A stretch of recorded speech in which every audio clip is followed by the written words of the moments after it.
Bonjour. Aujourd'hui, on va apprendre à faire un laser picoseconde. Alors, on va y aller par étapes. Donc d'abord, on va vous décrire le montage et les différents éléments qui composent la manip. Ensuite, on va expliquer comment faire laser le laser picoseconde, qui n'est pas encore picoseconde puisqu'il n'y a pas encore d'impulsion. Donc on fait laser et ensuite on cherche à récupérer cet effet laser sur un absorbant saturé qui lui va nous permettre de faire de ce laser un laser impulsionnel. Donc, on va passer d'un laser continu à un laser impulsionnel. Et ensuite, on va, pour bien vérifier que c'est bien un laser picoseconde, on va observer le signal qui sort du système. Donc on va l'analyser avec un analyseur de spectre et avec un oscilloscope. Mais on va se rendre compte que ces appareils-là ne sont pas suffisants pour mesurer la largeur de l'impulsion, puisqu'ils sont limités par leur propre bande passante qui est beaucoup plus grande que celle du laser. C'est pour ça qu'on va utiliser dans la dernière partie un corrélateur qui va nous permettre de justement utiliser une astuce pour transformer la mesure de la largeur de l'impulsion en une mesure de distance, simple à faire.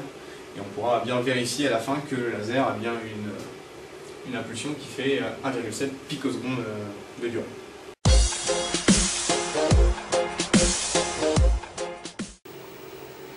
Alors, une petite description rapide du montage. Donc on a ici la diode laser de pompe, avec tout le matériel qui va avec. Donc la diode laser de pompe qui est avec un système de lentilles focalisé sur le cristal ici, avec le cristal qui nous permet de laser.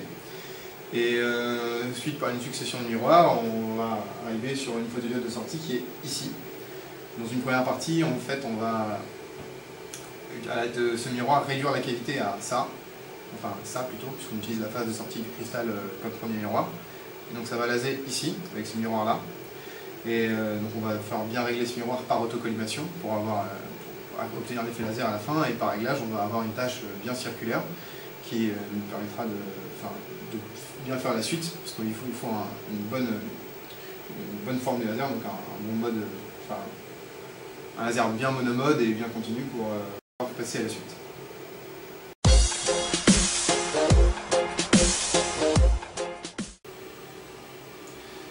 Donc maintenant qu'on a réussi à faire un laser continu, on va escamoter ce miroir. Donc là il est bien en position levée et le faisceau passe juste en dessous. Et avec un miroir placé ici, donc, qui est le miroir du sortie du système, on va avoir former une nouvelle cavité laser qui a cette forme-là, hop, et qui revient sur ce miroir-là, qui le renvoie sur l'absorbant saturé qu'on peut observer juste ici. Je sais pas si tu veux.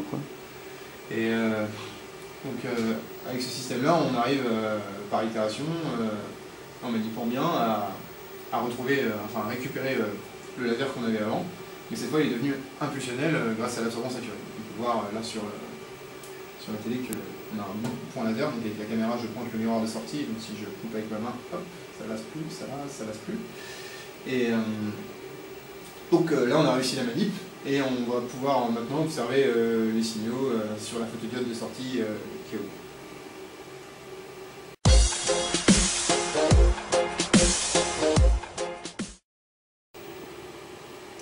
Donc maintenant qu'on a récupéré le signal de sortie sur la photodiode, on va pouvoir le regarder dans l'analyseur de spectre et dans un oscilloscope.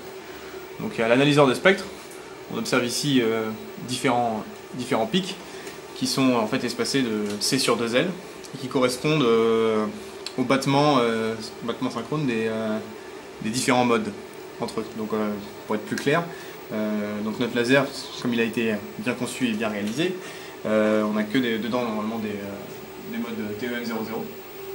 Donc ces différents modes, tous espacés de C sur 2L, vont battre entre eux. Donc là, ici, le premier pic correspond à un battement de mode espacé de C sur 2L.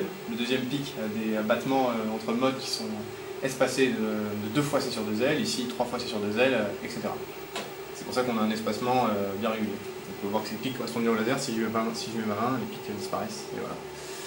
Ensuite, sur l'oscilloscope, on peut observer l'impulsion. Donc je vais changer l'échelle pour qu'on voit bien qu'il y en a plein. Voilà. Et en observant une seule, on se rend compte que la largeur estimée par l'oscilloscope correspond, on va dire, à un tiers de carreau qui fait ici 2 nanosecondes. Donc une impulsion qui ferait à peu près 1,5 nanosecondes. Donc c'est pas du tout ce qu'on cherche. On cherche nous à faire des impulsions picosecondes. Alors est-ce qu'on n'a pas réussi? En fait, si, on a probablement réussi, mais l'oscilloscope ne peut pas le voir. Pourquoi? Parce que sa bande passante est beaucoup trop courte.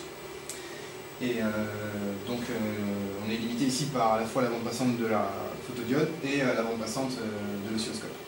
Donc c'est pas avec ça qu'on va arriver à voir si les impulsions sont bien picosecondes, mais avec un corrélateur, et on va maintenant expliquer le fonctionnement du corrélateur.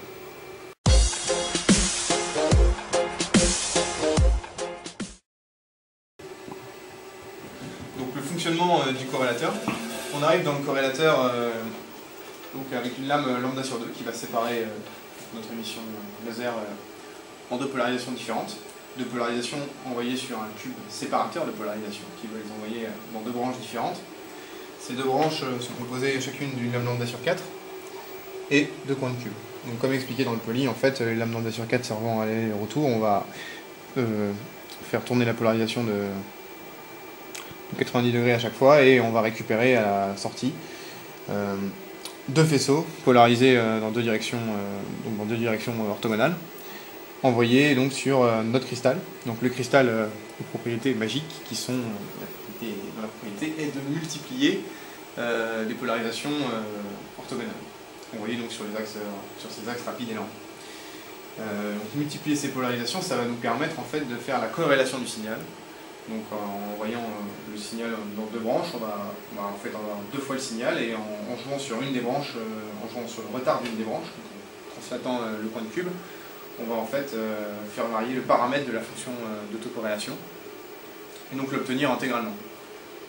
Donc l'obtenir intégralement, ça va nous permettre, en fait, en mesurant la largeur à mi-hauteur de cette fonction d'autocorrélation, de revenir à la largeur à mi-hauteur du signal d'origine. C'est ça qui nous intéresse. Et donc on va pouvoir, simplement en translatant un cube et en observant cette valeur de déplacement et en regardant le signal en sortie, en déduire la largeur de l'impulsion et donc accéder à des impulsions d'une largeur de l'ordre de la picoseconde.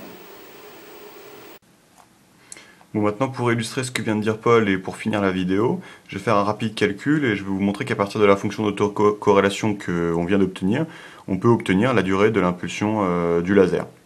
Donc pour faire cela, je vais commencer par un petit exemple. Donc si on prend par exemple l'autocorrélation d'une fonction porte, on sait que ça va nous donner un triangle, d'accord? Et là on sait que si je n'ai que le triangle, je peux retrouver la largeur de ma fonction porte. C'est tout simplement la largeur à mi-hauteur du triangle ici. Donc ceci étant dit, on peut mieux se rendre compte que si mon corrélateur corrèle deux impulsions laser, pour me donner la gaussienne qu'on vient de vous montrer, on peut mieux se rendre compte que si on a cette gaussienne, on peut en déduire la largeur de l'impulsion laser. Alors, la relation qui lie les deux, c'est celle-là, d'accord? Donc la durée de l'impulsion de la fonction de corrélation divisée par racine de 2 donne la durée de l'impulsion. Tout à l'heure, on raisonnait en termes de distance. Pour passer en temporel, on fait un tout bête t égale d sur v. Et donc ceci nous donne une impulsion de 9 picosecondes. Donc le corrélateur nous a bien permis d'obtenir la vraie durée de l'impulsion de notre laser picoseconde.